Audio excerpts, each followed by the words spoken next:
Thanks everybody for joining us today. We want to give a couple more minutes for more people to join us, allow them time to join us, and then we will get started. My name is Yuvika Wahi. I'm your host today. I'm from Rental Scale Up. And me and the speakers are just waiting for more of you to join us. In the meantime, let me see if you're able to chat with each other to make sure that you're able to interact. A moment.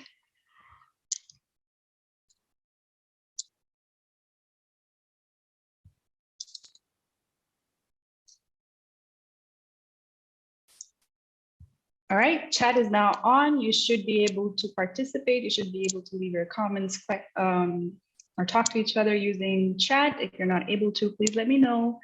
And while everybody joins us, maybe feel free to share with us where you're located, which market you're operating in, whether you are a host or a manager, how many properties you're managing, and that way maybe we can give you more tailored suggestions today.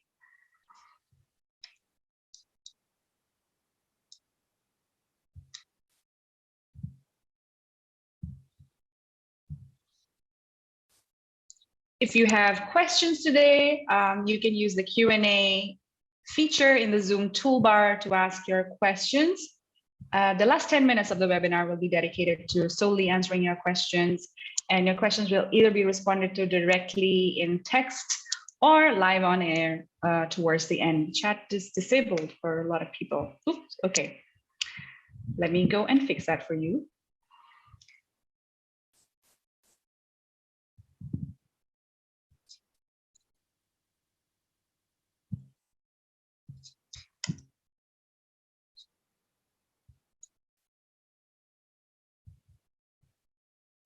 Welcome, everyone. Thank you for making it. I'm just trying to turn on chat for everybody to use.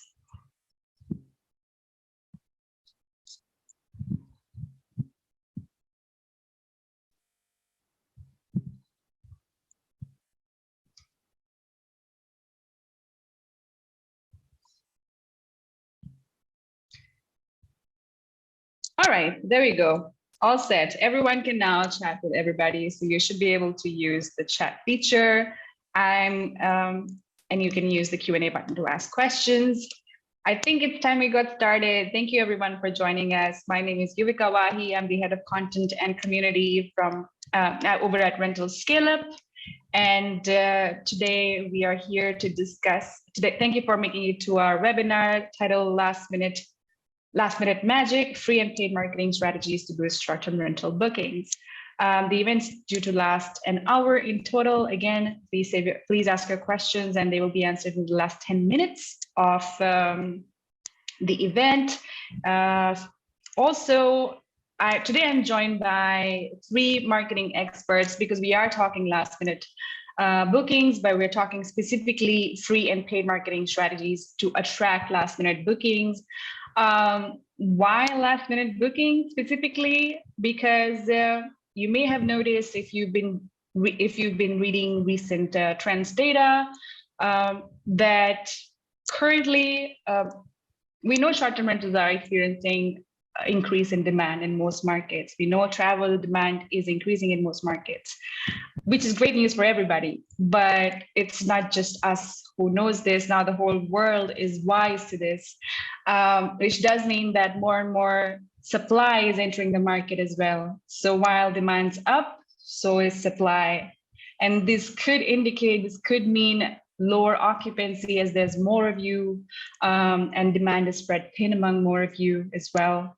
So today we want to make sure that we are helping you prepare for these possibilities for lowering rates and lowering occupancies, and talk about tactics that you can implement right away in your marketing, whether that's branding, whether that's content marketing, PR, Facebook advertising, or whether it's optimizing your listings on Booking, on Airbnb, online travel agent platforms such as that.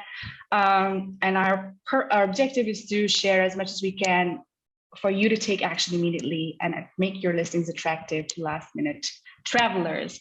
Today, so just give me a moment while I share my screen. I have a few slides.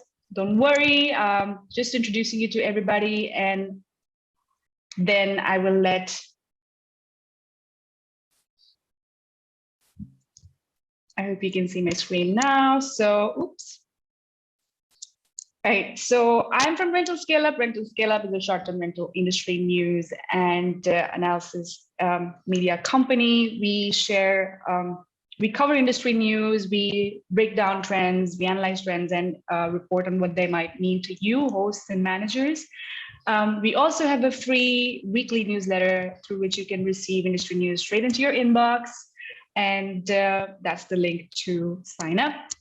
Today, as I mentioned, we're going to talk about marketing tactics to turbocharge your last minute bookings, whether that's direct through OTAs, whether that's through optimizing your search engine, your direct website for SEO.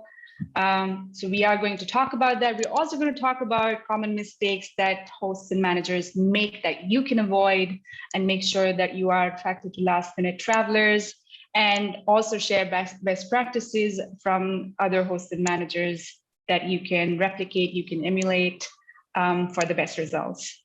Today, I'm joined by Cynthia Huang, the CEO of D Travel, Carla Chicharro, Head of Marketing at Logify, and Kate Stinchcombe-Gillies, Chief Marketing Officer at TouchStay. And I will let them introduce themselves.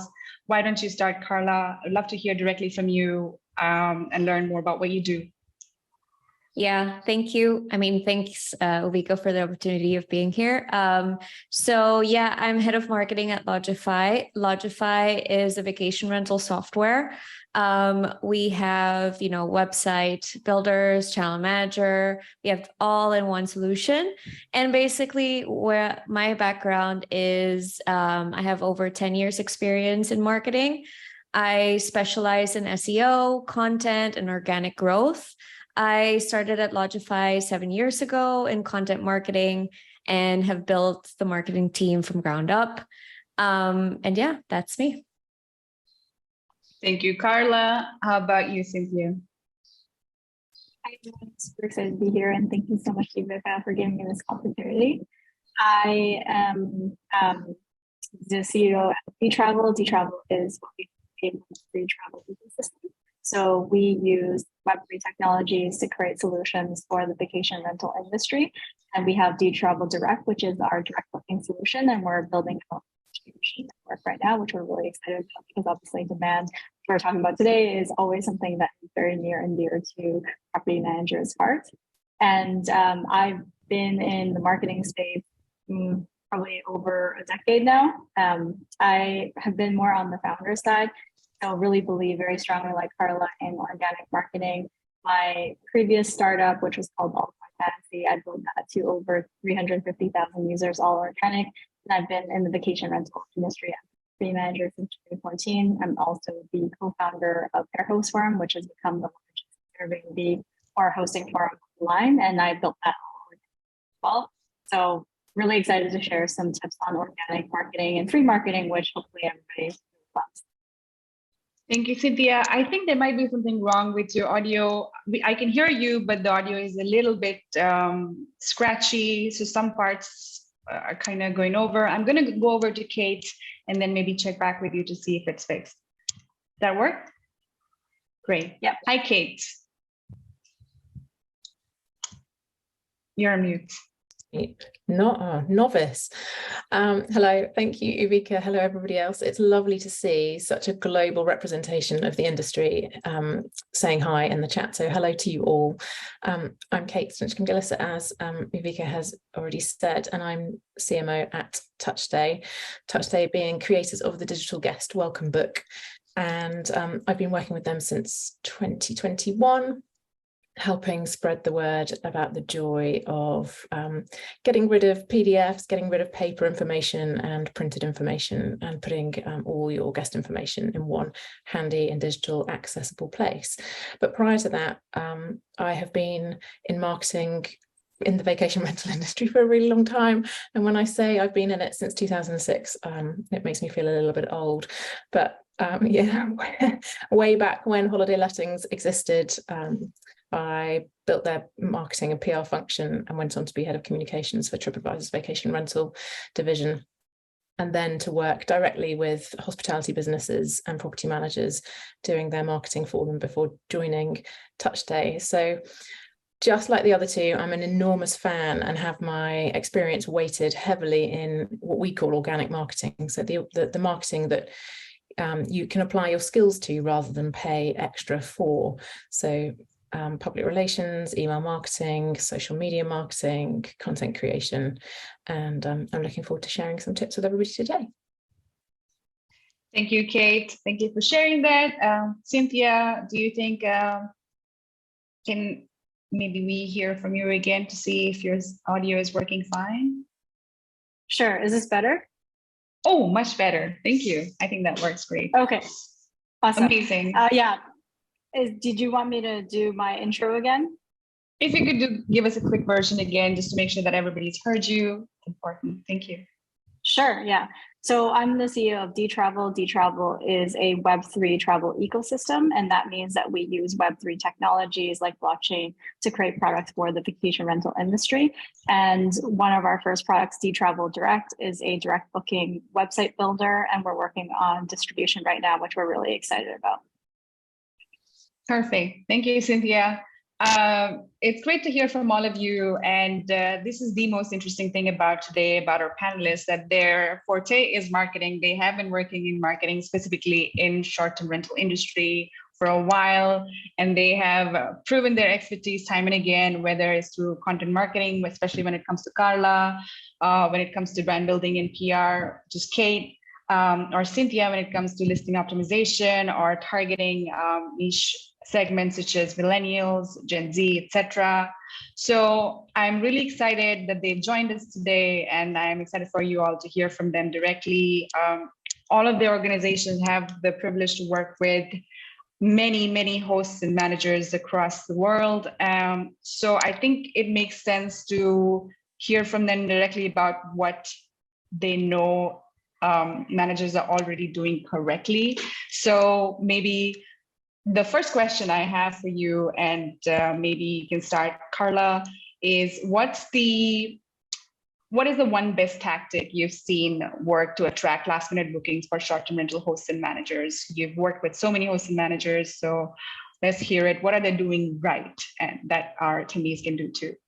Yeah, so so my first suggestion is actually something that you need to do in the long term. It's going to affect the long term, but if you don't do this, then it's really going to be hard to affect the short term, the last minute bookings. Okay, so I think what we've seen with our customers is the first thing you should do when you launch your SEO business is, besides creating your website and connecting to channels, is to really build a brand.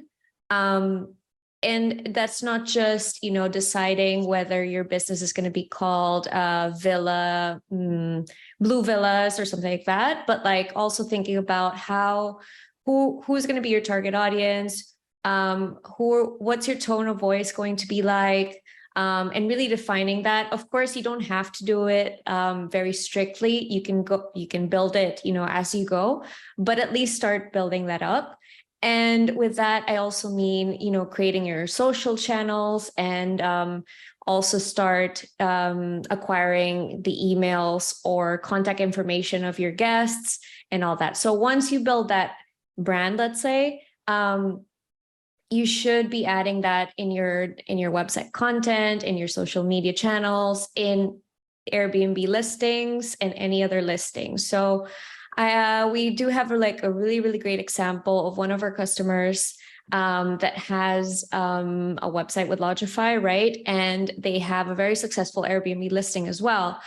And what they've seen is that by adding their brand name, business name in the Airbnb listing description, they are able to also secure direct bookings. Why? Because of course there are those that book through Airbnb directly, and that's fine. But there are also those that are looking for the best deal. So those usually they look at the brand name and they Google you. And if you have a website and you have everything optimized, they're going to find you, right? So that's my main recommendation. Once you've built that up, use your social media channels and website to share offers, generate unique content. And one thing that's also very, very useful is looking for Facebook groups around your area, around your location, and basically sharing your listing, your website, and any offer that you can create. Thank you, Carla. It's interesting because you mentioned, well, obviously brand building, it's very important from the get-go because it does help you develop your brand story, something for past and future guests to identify you with easily. But you did mention something about joining Facebook groups and sharing and engaging there. And I know, Cynthia, this is something that you have experience in, something that you've already interacted with a lot and you've utilized it a lot. So I would love to hear from you about communities that are relevant to short-term rental hosts and managers, and anything else you have to share on the subject of the best thing you can do to attract last-minute bookings. Yeah, for sure. So I would say that because I know everybody has different numbers of team members and different levels of support, what I would recommend is whenever you're trying to optimize last minute bookings, have a checklist of things that you go through so that you have a clear process in place that whether it's you doing it or whether your team members are going to be doing it, everybody's on the same page about the things that they can do to optimize that. So the first thing I would do is kind of what Carla mentioned. So I'm a big fan of this. I use this myself in my own business. So there's a lot of different Facebook groups that are going to be very relevant to your listing. So if, let's say, for example, I'm in Lisbon, if I had a listing here, my listings are all in Vancouver, but if I had a listing here, what I would do is I'd go into a nomad or an expat group that relates to Lisbon. And this, you can find this not just on Facebook, but there's lots of WhatsApp groups, there are Telegram groups, there are Discord groups. You can probably ask around. There's also nomad communities like nomadlist.com, and you can go in there and interact with people, but definitely go and post your listing there, share it, because there's always people coming to visit who are looking for places to stay. And that's usually one of the best sources. And then people will also share your listing as well. So that's definitely number one I would do. The second is joining other communities that are in your area. So for example, I'm a part of a bunch of different host groups in Vancouver, and oftentimes somebody will have a guest that is staying with them and that guest wants to extend their stay, but that host or property manager doesn't have availability because somebody else is coming in. And so if you post your listing and say, hey, I've got availability from these dates, does anybody have a guest that might want to stay? Then again, you're just maximizing the chance that somebody's going to be able to see those dates and show that people will be able to find you. So definitely recommend those two. And then also set up email and text campaigns for your CRM to reach out to previous guests who have stayed with you, because even if they're not planning a visit, their friends or family might be able to come. And then that's the best way for you to find them. And they've already been vetted because they've stayed with you. So most likely they're going to be a good guest. And then I'll share this final one, which is actually not from myself, but I stole this from Mark from Boostly, but I love it. So I definitely want to pass on his words of wisdom. So ask existing guests who are already booked in with you if they either want to extend their stay by checking in early or extend their stay by checking out a day or two later, whatever you have those gaps for. And that's amazing because they're already planning to stay with you. And so, you know, whether you want to offer it as a discount or whether you just want to say, hey, you know, I noticed that you have, you're checking in on this day and I actually have this gap in case you're interested in coming in earlier or checking out later. That's also a really, really good tactic where you can use the guests already coming in so you don't have to do that extra marketing. So yeah, I'd say build a checklist and then have things that you test and try out so that you can have a process in place. And then that allows you to scale your business as well. Thank you, Cynthia. That was very informative. Lots of resources mentioned here. I do want to address a comment someone left in the chat about listing everything that you just talked about. So, well, this is on me. This is my first time hosting, so I didn't do enough housekeeping. Tomorrow, everybody can expect an email from me with a recording of today's session, number one. Number two, you will receive a list of all the resources we discuss in today's call. You would receive a link, and you'd also receive an article summarizing everything that we talk about today as well. So you can expect that. Also, before I move back on to Kate, I want to share one more thing that you will receive in tomorrow's email, but I just want to briefly let you know today. Our offers, basically free tools and discounts you can use to actually boost your marketing efforts, boost your short-term rental business efforts. So DTravel, Lodgify, and TouchStay have generously extended 3 different offers. For example, you can get a free direct booking site from DTravel. You can get 25% off Lodgify's all-in-one short-term rental software on both yearly professional ultimate plans, and as well as get a 14-day free trial plus free account setup and onboarding and training from TouchStay. You don't need to remember any of this, and you don't need to remember how to redeem any of these offers. I will include this information step by step in my email tomorrow. So that's something that I needed to cover. And going back to Kate, thank you, Cynthia, for your inputs. Now, I would love to hear from Kate about what you think are the best practices being followed by hosts and managers to attract last-minute bookings. Take it away, Kate. No, thank you very much. I'm going to pick up firstly on something Cynthia was saying and Mark Simpson's, ask, go and ask the field, so to speak. And if you're using TouchStay already, you could probably use, and you're using Memo, which is our free SMS tool, you could send an SMS to your future bookings or your current guests and say, who do you know? Who do you know who's still looking for a holiday? And perhaps you can point them to us. Really quick, simple way of sending an SMS in a similar tactic. But my tips are going to focus on my PR background. So PR is always touted as the free marketing tool. It doesn't cost you anything. Obviously, it costs you time. And to Carla's point, it is a brand building exercise, but you always have to start somewhere.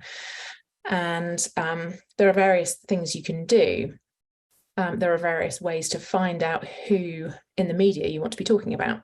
But if you think about your target audience, think about the publications that they read, whether they are newspapers that you hold in your hand, whether they're magazines that you buy off the shelf, or whether they are online digital publications.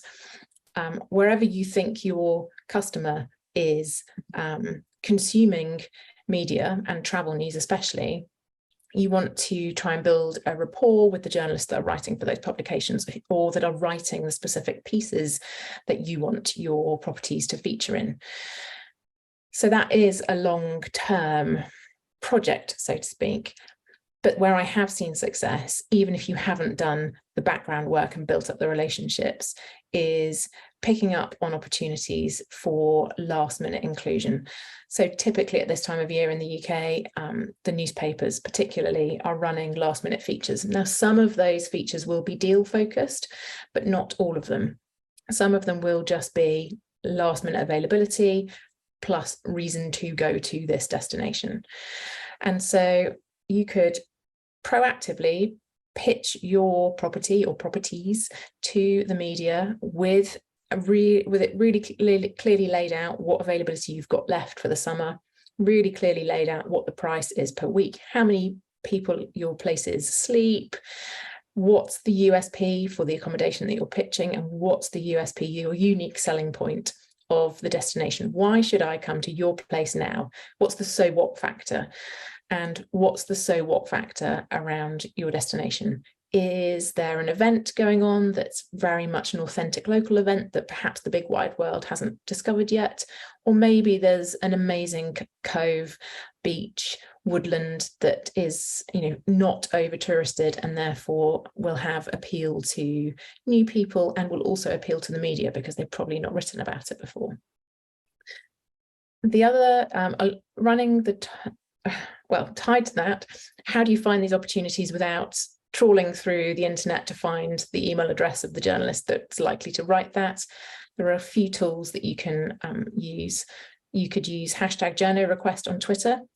The media still uses that heavily.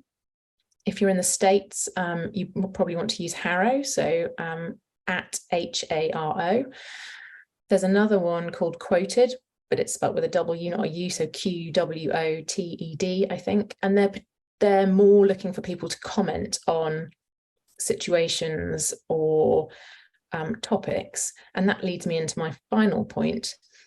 Sometimes it won't be that you're pitching a property, you're not pitching availability, you're not pitching a deal. You might actually be pitching an opinion. And I think particularly if you've got experience in your location, or you're managing lots of properties in a particular place, you can demonstrate your credibility and expertise and knowledge on the subject, you can comment on and provide comment on the situation. So we're talking about trends in the vacation rental industry today, and the last minute booking, the supply demand challenge. If you are picking up on mainstream media talking about these trends too, particularly the travel press, and you have a counter opinion, or you've got data that counters the opinion or even backs it up, why not pitch it into the journalist that's writing and saying, hey, saw your piece, actually the situation here in Florida is this, and I can tell you this because I run X number of properties, and I can look back at data over the last 5 years and tell you that this is the situation we're experiencing this year. If you'd like more information, feel free to contact me. So I've just blasted at you lots of different ways to potentially pick up last minute opportunities with press, but I hope there's some nuggets in there for you. Thank you so much, Kate. There's a lot there, even for me. I think these are tips that all business owners, not just short-term rental managers and hosts, can implement. But of course, especially in terms of hosts and managers, PR tends to get overlooked. And these are some great ways for them to immediately start developing a PR strategy piece by piece, and some great actions for them to put into use right away. Thank you, Kate.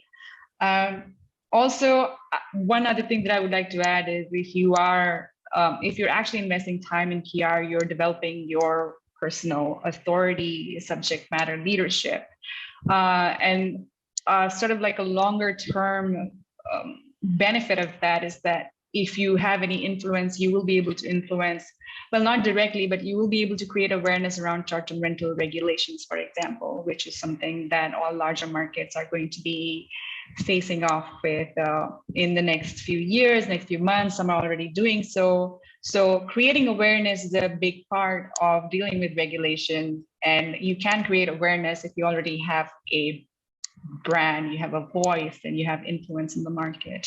So there's yet another reason for you to invest in your PR efforts, of course. Thank you all for telling us some of the best practices you've seen hosts and managers follow to attract last-minute bookings and improve their marketing efforts. Now it's time for the converse. What mistakes have you seen short-term rental hosts and managers make that you would advise their attendees against? Some things that keep hosts and managers from attracting last-minute bookings. Maybe why don't we start with Cynthia? Yeah, so there's well, I'm sure you guys have all heard of this concept of there's no free lunch, right? And so when you think about optimizing last minute bookings, I think there's definitely a tendency to think about optimizing pricing, or maybe like loosening some of your restrictions or rules that you normally have in place. But I would say definitely the flip side of optimizing and getting last minute bookings is that sometimes if you're, trying to lower the price too much, or you're changing rules and attracting the wrong type of guests, then they end up being a bad guest. And so it ends up being a very costly reservation for you. Also, there's, I think, a correlation between price and satisfaction, oddly enough. So when somebody books a listing or a reservation and the price is actually lower than what they would normally get, their value perception seems to go down, and they're less happy, and they tend to be pickier guests. And so if you actually have if you just keep your prices the same, then you're going to attract the type of guests that you want, rather than try to optimize for guests who might be more troublesome.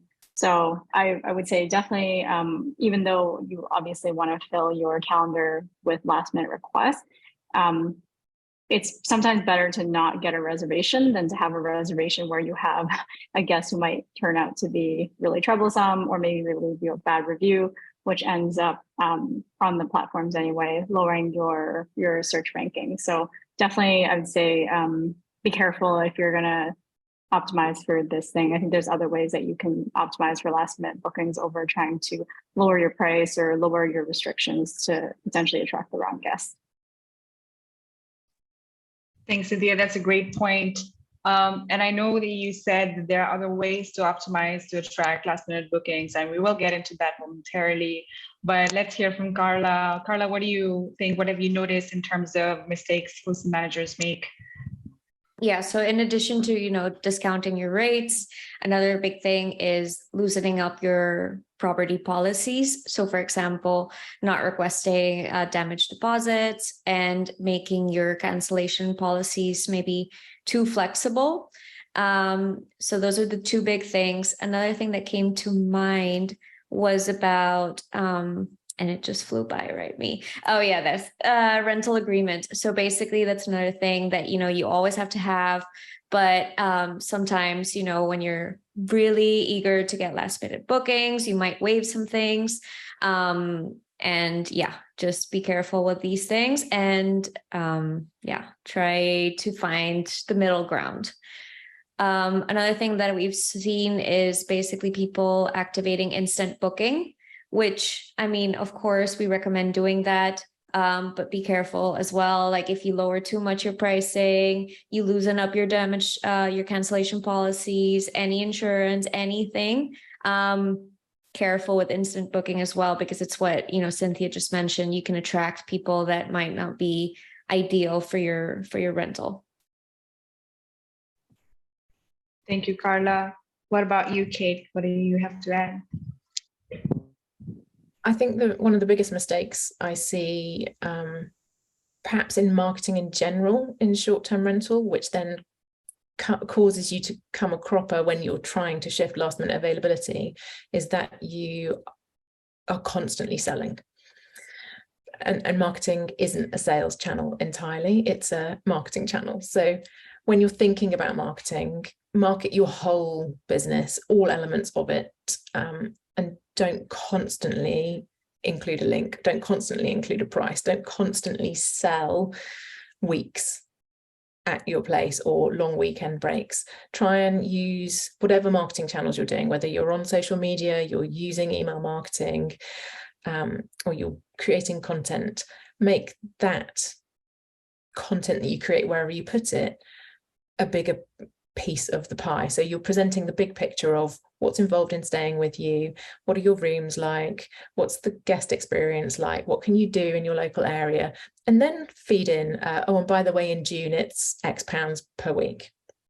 Because if you're constantly saying buy, it's discount, when you do need to shift last minute availability, you've got nothing left to use. So use your marketing to tell the story of the business, the brand, the experience that your guests can have. And then when you get to last minute availability, that's when you can push a little bit harder, increase the activity, increase the number of posts you're sharing on social media, maybe start to discount, and don't do that all the time. Thank you, Kate. That makes a lot of sense. What you said, if you are offering discounts and lower pricing all the time anyway, or at least you're giving the appearance of doing that, you can't really use that as a tool when the time comes. So it does work. And also, when you use your marketing channels to sell, the platforms themselves will kind of down rank your content. So it's just a lose-lose overall. You have to tell a story, you have to offer more value than just, hey, buy this and at this price. Because even if you're using social media or you're using search engine optimization, whatever platform you're using, if you're talking about selling all the time, chances are your reach will be impacted. That's just how the platforms are designed. So thank you for that, Kate. And thank you, Carla and Cynthia, for pointing out how discounts are not the final solution, right? Or not the end solution when it comes to attracting last-minute bookings. But what kind of optimization then are we talking about if not lowering prices, if not giving discounts? How else, for example, on OTAs, on Airbnb, Booking.com, what kind of changes can hosts and managers make to attract last-minute bookings? Maybe, do you want to start, Carla? Yeah, sure. So I mentioned this earlier. add your brand name or unique rental name. So for example, maybe your brand name is a bit more generic, maybe it's villas in Bali, but your rentals have unique names. Let's say, I don't know, little cozy. No, it has to be more unique. I don't know. Let's say something very unique, right? And you have that on your Airbnb listing or any other listings. And you have that at the same time on your website. So again, it's very important for there to be consistency across all of your marketing channels. Yes, Airbnb, Booking, Verbal, all of these are booking channels, but they're kind of also marketing channels if you think of it, because that's where you're sharing your brand in the end, right? So if anyone, sees those unique names, brand, rental, whatever, and they Google it and find your website or find maybe any other listing that, there's a better deal on, yeah, it's gonna go great for you, basically. And another thing that I wanted to add is make sure in your listing description to keep it optimized, meaning make sure to highlight your unique selling points, like for example, amenities, location, for example, hot tub, pool, balcony, steps away from the beach. And also in the title of your listing, make sure you add or try to add at least 50 of the allowed characters, like fill it all up with different descriptions. But try to avoid generic descriptions as well. For example, I mentioned one earlier, which is cozy. It works in some places, but a lot of people use it as well. So it's not that unique. Try to look for some synonyms that can, describe the same thing. And basically to attract the last minute bookings, of course, that's something they have to do always, but to attract the last minute bookings, refresh it, maybe add some symbols. Something that we've seen is our customers adding, for example, their open dates in the title. For example, July 4 to 8 open, and then the title of the listing. And you can also leverage, the features that other OTAs have, not just Airbnb, but like, for example, booking.com has special mobile booking offers. So you could create those booking offers to, activate and get more last minute bookings. And yeah. Thank you, Carla. Thank you for sharing that. How about you, Cynthia? So I'd say that with, maybe I'll talk about Airbnb specifically, because that's the platform I'm most familiar with. And I think that's probably the one that most people have most of their bookings from anyway. But they really optimize their search rankings for like as up-to-date information as possible. So sometimes what you can do is you can go in and tweak something, and then it might shift your position higher up on the algorithm because they're like, oh, well, this person has made a change. And so their listing information is probably most up to date. Turning on instant book, if you're okay with it, that also increases your search rankings. Also take a look at the other listings in your area. Sometimes you can see if there's not a lot of listings available, maybe your pricing is off. So then adjusting the pricing for those dates for whatever reason, and that can be up or down. And then also looking at both mobile and web, because your search ranking on mobile versus web as a listing is actually different, which not a lot of people know. So you can, let's say, rank really high on web for whatever reason, but then rank lower on mobile. And so you just want to look across your listing on multiple devices and see where your listing lands. And then, like Carla said, just updating a lot of the amenities, trying to, if let's say, for example, you're in a place where you have a lot of people coming for whatever reason, putting that in your title so that it attracts people who might be looking for that very thing. And also, I think that if you change up your title descriptions, like Carla said, sometimes it will trigger different search rankings as well. So I think just tweaking and seeing what works across all different factors that you can look at for your listing, I think those all are just things that you want to test and try and see what works. Thank you, Cynthia. It's very interesting what you said about observing what the best performing listings are doing, kind of trying to replicate that and learning from them and optimizing accordingly. I feel like this is something we all know, we kind of tend to not do as regularly as we could, which is to sort of analyze what our competition is doing, as well as what's happening in the market at large. There's so much data out there already that's free, readily available. So many resources. There's AirDNA, there's PriceStats market dashboards. You can refer to that will tell you exactly what's going on in your market at a given time, and that can help you prepare better for upcoming months, etc., upcoming seasons. Thank you so much for sharing that, Cynthia. How about you, Kate? How do you think people can optimize? How can they utilize OTAs to get more last-minute bookings? The only thing I'd add to what Cynthia and Carla have said now is events. So if you're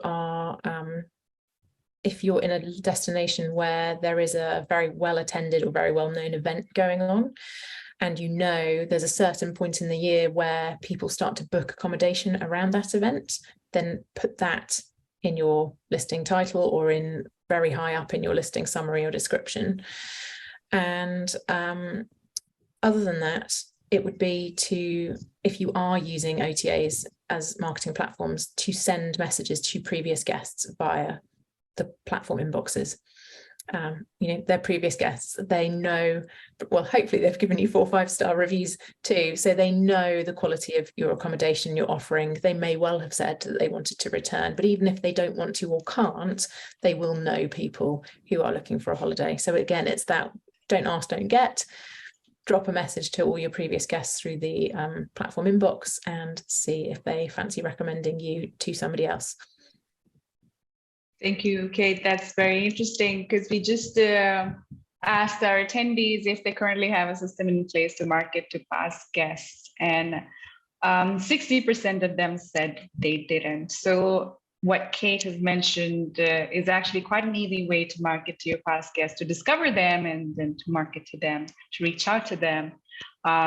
So it's the 60% of you that voted no, you know where to start. Plus, there's always tools you can use to acquire guest data. For example, there are Wi-Fi tools that will allow you to allow your guests, when they check in, to sign on to the Wi-Fi, provide their email information, and then they are in your network. You can reach out to them, market to them in the future. So thank you for that, Kate. I also want to... Can I just say one thing, Sure. Yuvika? Of course. I noticed a comment that someone said, I don't get a lot of emails, I just have phone numbers. How I do this in my business is I find a reason to ask them. So I'll say, hey, I have a guidebook that I'm going to send to you. I can't send it via, Airbnb or booking.com. Can I get your email for this? And so you can send your TouchStay link to them. It's going to be beautiful. And then it gives you a reason to get their contact information. So you can put it into your CRM or just even a spreadsheet, and then you have that information for the future. That's actually very useful. And this is the proven tactic to get email information. This is something that we use. For example, one of the projects that I manage is called sunbarth.com. It's a couple of luxury properties in Sunbarth.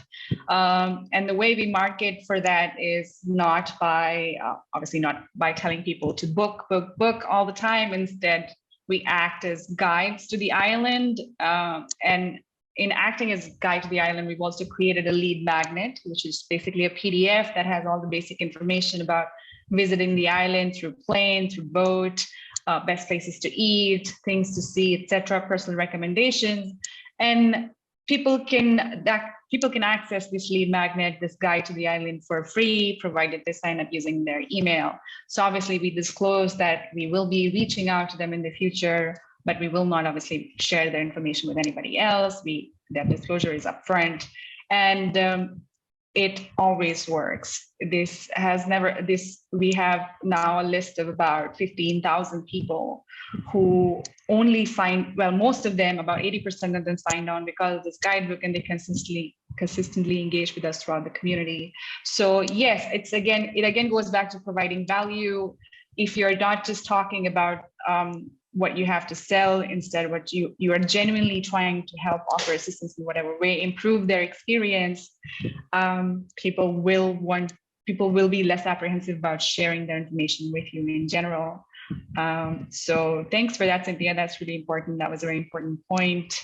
All right. Sorry, Yuvika, it's also really important for anybody who is perhaps using an OTA platform as a newbie in the industry. You're using the OTAs as a marketing platform. You're using it to reach people, but actually your long-term goal is to not be reliant on the OTAs and to build a reputation in the way that Carla, you talked about, building your brand and ensuring you have a website that's optimized, ensuring that you get hold of all the social media handles for your brand name, building that email list or phone list. It is really, really vital to building that direct booking strategy.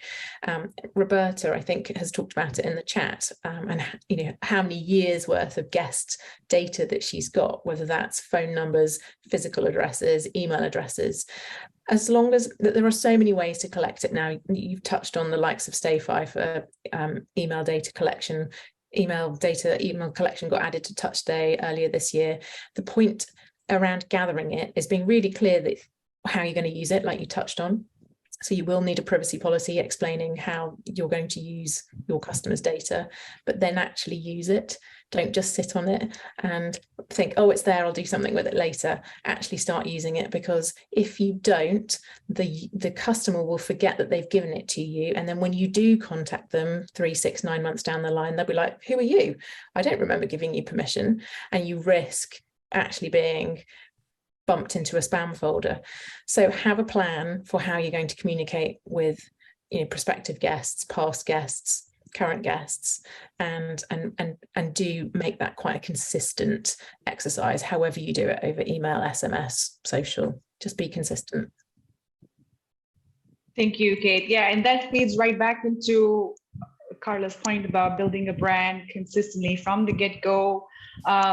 People are less wary of what you are when you communicate with them, when they already know your story, not just these are the number of properties you have, but the more they know about why you exist, your ethos, your employees, it just makes them more comfortable. Just like it would in real life, you are more likely to hear someone out if you already know more about them than a complete stranger. Same applies. Thank you for that, Kate. Thank you, Cynthia and Carla. Maybe we have about 10 minutes left, so we can use this time to answer a couple of questions.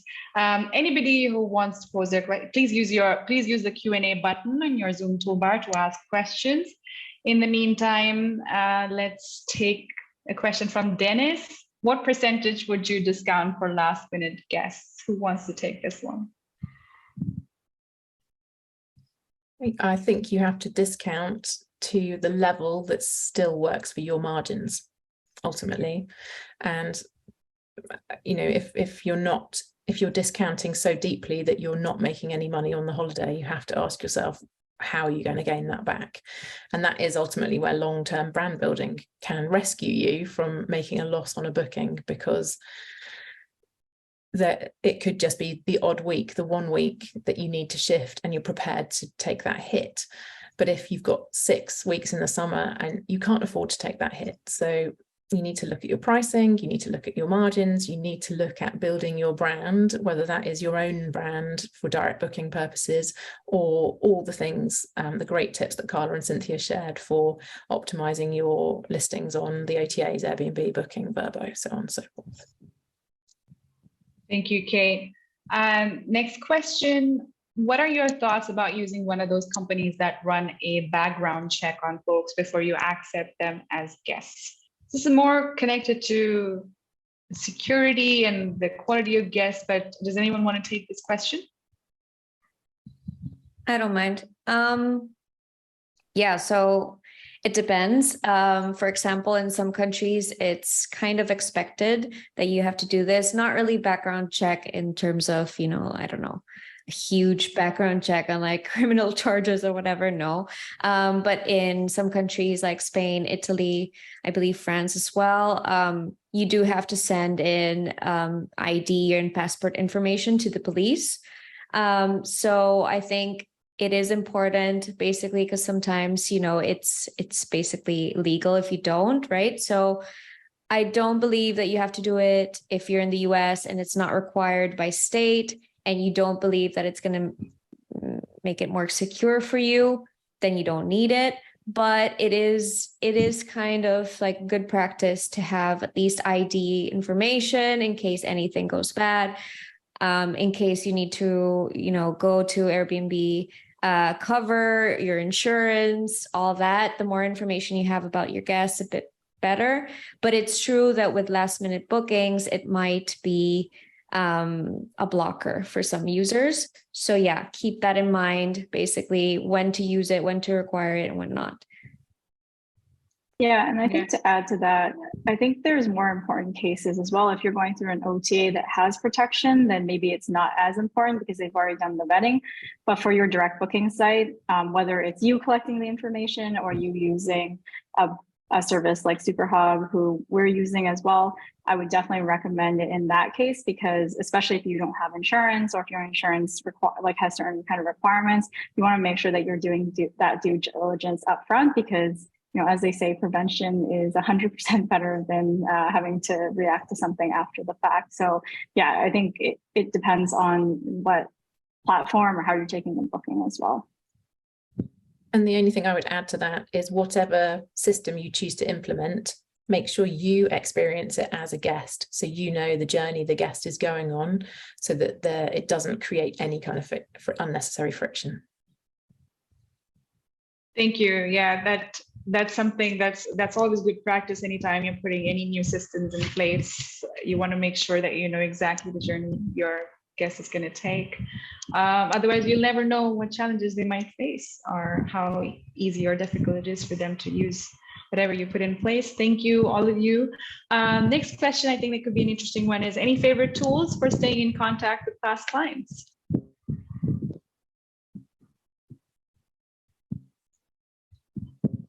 I think it's very easy to say touch David. Yeah, that was low-hanging fruit right there. The flexibility of the Touch Day guidebook template enables you to have a book again category in it, which we encourage you to use. Put your website in, put your social channels in, invite people to sign up to your newsletter. And newsletter tools, or CRM tools as they're sometimes referred, perhaps the most well-known is MailChimp, but there are many of them out there, and many of them are free until you have a certain amount of contacts in your database. So just find one that makes sense to you, that you think you can use. Don't be a sheep and just follow the crowd. It's really important that you are comfortable using the platform, and build a database, get familiar with how to write emails, and point people to sign up to your list. Yeah, another thing I'd like to add is if you have property management software, short-term rental management software, any of these, usually they come with an inbox, unified inbox. So for example, Lodgify, I'll plug that in. We also have an integration with TouchStay, so that's really great. And we also have an integration with MailChimp. So a lot of these PMSs, they already come with CRM and some of these features. So definitely look into that as well. Thank you both. Next question is from Jenny. Do you have a suggested starter checklist for a last minute strategy? I think I can partially answer this for you, Jenny, because you will, first you'll have the recording of this session, which can be your first reference point. And I will summarize all the takeaways and put them in an article on rentalscaleup.com, and you can bookmark that, and I will share that in the email as well, a link to that. So that's one resource for you that you can refer to whenever you are sort of revisiting your last minute strategy. But do any of you have a checklist that you think Jenny could use other than this? I don't at the moment, but I think it's a great idea for a piece of content, and I imagine Carla and Cynthia are thinking the same. Yes. Yes. Yeah. I'm gonna ping my team and we'll be like, create that checklist. No, yeah, it's really interesting. Perfect. We should do that. Perfect. So you all heard it here. You can expect whenever you go to either of their platforms next there, because they all produce content that's helpful to the industry, Logify, TouchStay, and Deep Travel. So you can expect checklists such as that in the near future. In the meantime, you can have takeaways tomorrow for this particular event. So that was Jenny, and we have Facebook pages. So this is a question from Bruce. We have Facebook pages and website listings for our property in Southwest France, which is wheelchair accessible. We are members of an Access Facebook page, but would like to push this more as there are so few places which cater for holiday opportunities for users. How do we get out what we have here to a wider demographic? And then they have their link there. Who wants to take this one? I'll take it. I just need to look at our blog 1 second. So basically, I know there was a listing site that is specialized for, accessible rentals. So I think, Ovika, what we can do is I can look for that and we can include it in the email after this. Sure. But is this accessible accommodation? I'm not sure. Might be. But there are most probably listing sites. If it's not that one, there's others that you can list your rental on. Perfect. And also from a content marketing perspective as well, since you're saying that there is not a lot of operators who actually cater to this niche, here's an opportunity for you to create more awareness, write about challenges your guests commonly face and how you've tackled them, or how your peers in the industry have tackled them, and write about these case studies. And I think that can be a great way for you to build your brand as well as actually help the community. And I have a link for you here. One moment. I'm going to share it in chat now. Here's one of the OTAs for accessible accommodation. And if we have more resources, I'm going to include that in the email tomorrow as well. The other one I'd add is Becoming Rentable. Becoming Rentable. Yeah, so I think they are mostly North American focused at the moment, but they're very much driving the conversation around accessible accommodation and trying to draw a focus on it. And Perfect. I think the other thing would be it's a balance, isn't it? Because you want to be able to attract more people who seek that kind of accommodation, and there's definitely a demand for it. If you look at the data that Lorraine at Becoming Rentable is producing, the supply for the demand is really poor. There's not enough accessible accommodation, so you have a real opportunity to stand out in the crowd. I think naturally, I'm going to say building some PR activity and becoming known amongst media for being somebody who's driving that conversation is a huge opportunity. Optimizing any OTA listings or websites that you have in the ways that we've talked about today would also be beneficial. But you want to factor in not wanting to put people off who don't need those facilities and for whom your accommodation is still perfectly attractive and appealing. So it's a balance. Good point. Thank you, Kate. I have shared the links for both accessible accommodation and Becoming Rentable in chat for those who might need it. And I think with that, we're out of time. So we don't have any time for more questions. However, you can reach out to our speakers independently and ask them questions. I think one of you also asked how you can get a demo of the apps. So please, Carla, Kate, and Cynthia, if you can share in chat the best way to get in touch with you and for our attendees to get in contact with you, please. And I'm going to share your LinkedIn in chat in the meantime. Perfect. I shared my email address in the chat. It's carla@logify.com. So feel free to reach out to me personally. Perfect. Thank you. Thank you all for joining us today, for everybody who attended, who posed questions and shared information about yourselves. I hope you're taking away actions you can take immediately or in the near future If you have any follow-up questions, of course, you can respond to my email tomorrow, or you can reach out to any of our speakers directly and ask them. If you need demos, you can again reach out to them and ask for demos. They have incredible tools at their disposal that they've created, and that have great reputation within the industry with good reason. And you can use the offers that they have extended to do that as well. You can expect those in an email tomorrow. Thank you, everyone. Thank you, Kate, Carla, and Cynthia as well for making time today and sharing your expertise with us. Thank you very much. Bye. Thank you. Thanks, everyone. Thank you, Vika. Bye.